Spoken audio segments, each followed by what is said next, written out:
How are the different media working for you with your teacher hat on at the moment? Okay, so we basically have two different models in our school.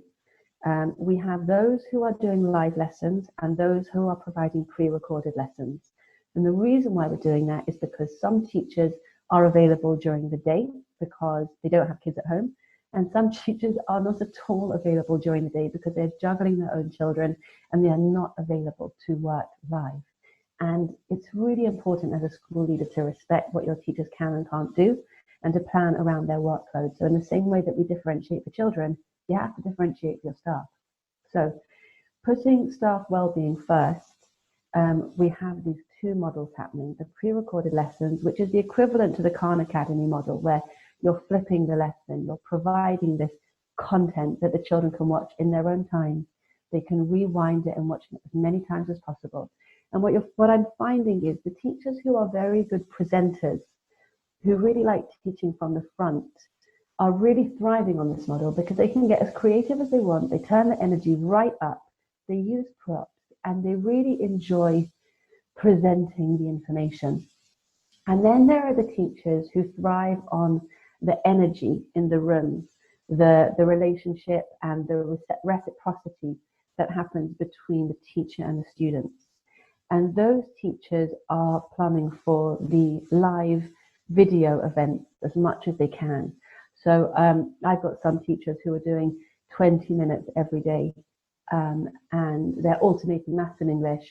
I've got some who have whole class groups, and then they've got breakout rooms where their teaching assistant goes into a breakout room with them, or in the breakout room will be maths, and in the main room will be English, and then they'll flip over. So these are all different ways that we're learning to use Zoom, and it's working very, very well for us. So now that we've got our security settings pretty well established, so we have an idea about how to be confident that the security is all right, and then also having this thing about how to train the children, how to keep them muted, and how to allow themselves to unmute themselves.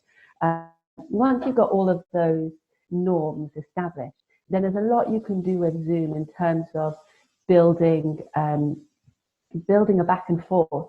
We have one teacher who's working in a small group with a low ability maths group. And so she's using the whiteboard and she's letting them write on the whiteboard and she's writing on the whiteboard back. So these two different models, whichever way works for the teacher to provide for the children who she knows so well, is working very, very well.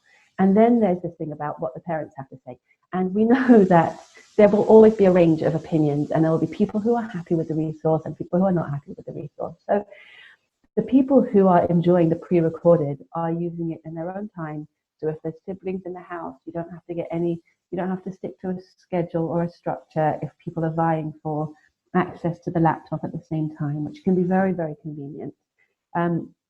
But then at the same time, with the Zoom resource, you can record it and share it afterwards so everybody can have access to it.